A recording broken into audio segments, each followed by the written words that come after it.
బీసీలను బీఆర్ఎస్ ఎప్పుడూ పట్టించుకోలేదన్నారు BJP MP Raghunandan Rao. గతంలో ఈటెల రాజేందర్ని కేసీఆర్ మంత్రి పదవి నుంచి తొలగించారన్నారు.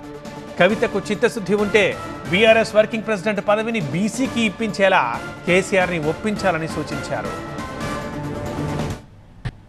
అమ్మ కవితమ్మ, నీకు చిత్తశుద్ధి ఉంటే మీ నాయనతో మాట్లాడి పార్టీ ప్రెసిడెంట్ మీ నాయన అగ్రకులం కాబట్టి వర్కింగ్ ప్రెసిడెంట్ను ఒక బీసీకి ఇయ్యండి.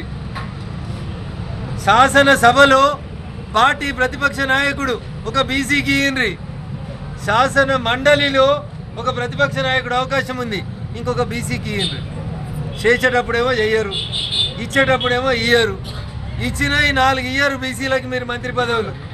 నడిమిట్లనే ఈటల రాజేందర్ అనేటువంటి ఒక బీసీ తెలంగాణలో పెద్ద సామాజిక వర్గం అని చెప్పిన సామాజిక వర్గానికి మంత్రి పదవి వీకేసింది టీఆర్ఎస్ పార్టీ.